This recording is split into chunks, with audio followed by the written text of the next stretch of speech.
Albin Servian, bonjour. Vous Bonjour. êtes président de Tétu Ventures, mais en fait, vous ne venez pas du monde de la presse. Et il y a un peu plus d'un an, vous avez fait ce pari un peu fou de reprendre la marque Tétu au tribunal de commerce. Mais vous n'en avez pas fait simplement un site internet ou une communauté sur les réseaux sociaux. Vous avez relancé un magazine papier. Alors, est-ce que vous pouvez nous expliquer pourquoi vous avez fait ce choix? Alors effectivement, tout ça date de juin l'année dernière. Moi, je viens du monde de la tech et du digital, et il me semblait vraiment important que Tétu ne disparaisse pas. C'est la seule marque média de presse LGBT en France. Il y en a 4 en Angleterre où je vis, et je me disais c'est quand même dommage que la seule qui existe en France disparaisse. Voilà, c'est un peu le point de départ du projet. Et l'idée aussi, c'est une marque qui est mythique, qui a bientôt 25 ans l'année prochaine, en 2020. Et l'idée, c'était de la réinventer à tous les niveaux, que ce soit sur le support écrit ou les supports online, digitaux, et avec tout un tas d'expressions de la marque nouvelles.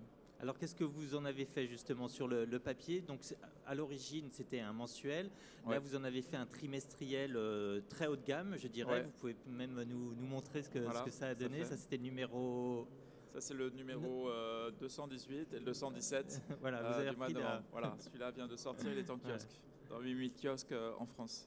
Donc, c'est 180 pages, un peu Oui, plus. en fait, je pense que le point de départ, c'est que Tétu, ça a toujours été un magazine qu'on posait sur la table chez soi, qu'on montrait fièrement pour plein de raisons évidentes. Et ça a toujours été un objet de collection. Moi, j'ai beaucoup d'amis qui ont encore le magazine montré bien en évidence dans une bibliothèque, avec les numéros bien enchaînés. Et je pense que c'était l'idée de départ, c'était de revenir vers quelque chose qui se collectionne, un bel objet. Moi, j'adore la photo, j'achète beaucoup de livres photos, et je pense que c'était vraiment cette approche, effectivement, de créer un objet, quelque chose de joli, 180 pages, avec une belle qualité de papier, une belle mise en page aussi, pour revenir sur ce côté très objet collectionnable qu'on aime montrer sur une table. C'est vraiment le point de départ de la démarche. Puis au-delà de ça, je dirais, sur la partie contenu, bien entendu, c'est d'avoir une approche, un contenu beaucoup plus diversifié, lifestyle, que ça ne l'était avant, où on était, je dirais, les anciennes équipes étaient beaucoup sur des sujets sociétaux, assez lourds. Là, c'était de revenir sur quelque chose de beaucoup plus positif, alors avec un positionnement très axé sur la diversité, mais tous les sujets abordés dans le magazine tournent autour de la mode, sur laquelle on investit beaucoup, le voyage, la politique. Il y a toujours eu de la politique dans Tétu. Voilà, donc on a quelque chose d'assez complet, très riche culturellement au niveau de la mode, comme je disais, et notamment on vient de gagner le label IPG, Absolument. qui est important pour nous parce que justement c'est bien la démonstration de notre mission, qui est de faire la promotion, la diversité sous toutes ses formes, quelque part dans la société française. Et ça, je pense que c'est un message important pour nos lecteurs, pour nos fans, mais aussi pour les points de vente et pour la société française, parce que voilà, c'est un message positif qu'il faut passer largement. Alors, pour le premier numéro, vous aviez mis 50 000 exemplaires dans le réseau presse. Ouais. Vous êtes allé aussi souvent à la rencontre des marchands. Quel a été l'accueil pour ce premier numéro? Encore une fois, Tétu, c'est un titre mythique, hein. Je vois bien aujourd'hui, dès ce matin, je suis arrivé, voilà, il y a des gens qui aiment Tétu, qui ont voulu le pousser, parce que c'est une marque un petit peu unique. Donc je crois qu'il y avait une grosse attente sur le retour du titre dès le mois de novembre. On l'a vu dans les ventes. Donc vous aviez un objectif de 15 000 et en fait vous en avez vendu le double. Exactement, voilà. J'étais plutôt conservateur, comme on dit, sur les ventes, et on a fini à 30 000. Donc c'est plutôt une bonne nouvelle. Donc j'espère que celui-là va autant performer dans les kiosques. Mais effectivement, on a aussi bénéficié d'un plan média conséquent, mais c'est le jeu. Donc présent dans 8000 points de vente, les d'autres kiosques. Donc ça, ça faisait partie du plan. Mais je pense que il y avait une attente autour du titre. Pour autant, il y a encore des challenges, parce que l'idée aussi, vu le positionnement dont je vous parlais, c'est de bien replacer Tétu dans le linéaire autour de titres lifestyle comme GQ, The Good Life ou d'autres titres. Donc ça, on a des résultats assez concrets. Je le vois, on fait souvent le tour des points de vente. Néanmoins, je pense qu'il faut continuer à éduquer, à expliquer ce qu'on veut faire sur la plateforme Tétu. Pour le numéro 2, vous avez mis autant d'exemplaires dans le réseau? Vous avez un peu augmenté le niveau, quoi, non? Oui, autant. Ouais. Parce que on est en première année, on est en phase de lancement. Donc voilà, je pense que ça fait partie d'un plan marketing pour redire Tétu est là. Même si le mois de février va être potentiellement un petit peu plus difficile, je pense que c'est important de montrer qu'on est là tous les trimestres, qu'on ne baisse pas les bras, parce qu'il y a eu des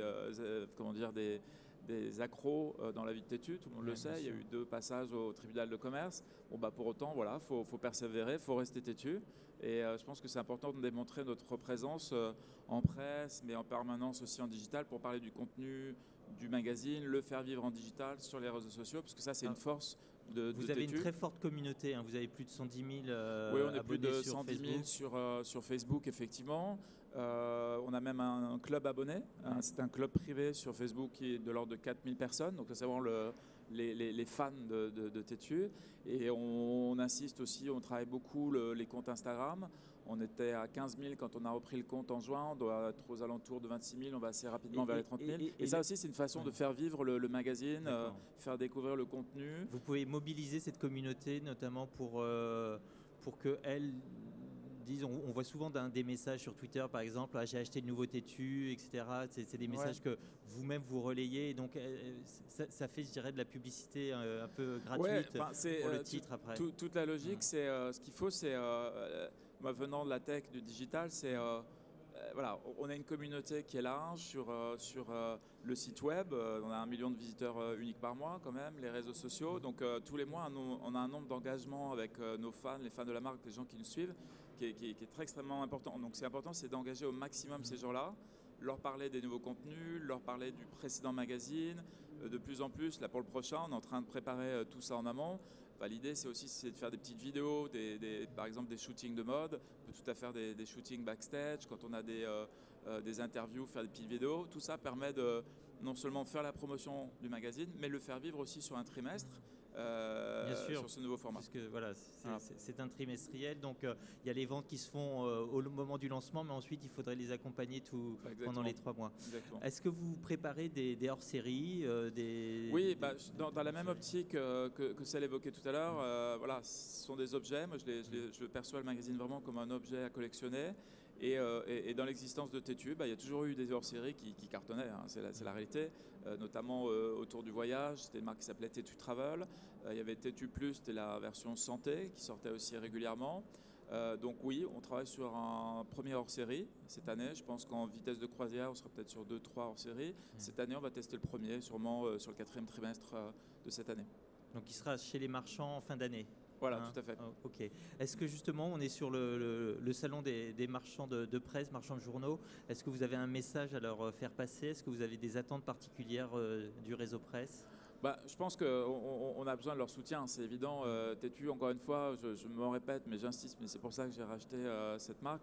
Il n'y en a pas beaucoup comme ça. Encore une fois, dans d'autres pays, il y a plein de marques médias. En France, pour des raisons qui m'échappent, que je peux comprendre, mais il n'y en a qu'une. Elle est importante, c'est un bien commun, Tétu.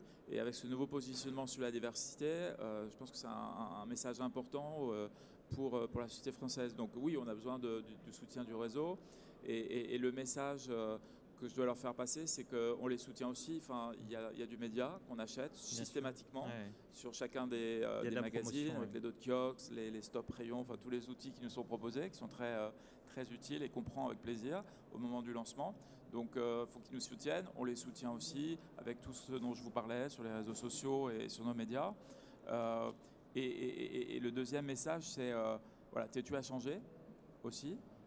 Beaucoup plus lifestyle, beaucoup plus... un peu moins masculin peut-être aussi dans la cible recherchée. Oui, je pense que oui. Enfin, il y a une volonté, historiquement c'est un titre gay, donc plutôt masculin avec plutôt des garçons. Mais voilà, on évolue. Je pense que c'est une transition progressive. Mais s'agissant du contenu à l'intérieur, effectivement, on couvre, je dirais, toutes les diversités, ce qu'on appelle les LGBT. Donc il y a tout un tas d'articles plutôt divers, mais le titre reste un masculin. C'est l'ADN de Tétu quand même. Spontanément, je dirais que nos fans ou les kiosquiers, j'imagine, voilà, l'imaginent plutôt en masculin. Pour autant, voilà, on traite de la diversité, on traite ça de façon très lifestyle avec beaucoup de culture, de cinéma, de musique, comme je disais tout à l'heure. Donc, ce qui veut dire qu'en termes de positionnement aussi, pour nous aider, je pense qu'un positionnement vers The Good Life ou GQ, l'officiel ou des titres de ce style est parfait pour nous. Ce serait logique. Voilà. Bien, Albin Servian, merci. Merci. Bonne vente et puis bon salon. Très bien, merci à vous.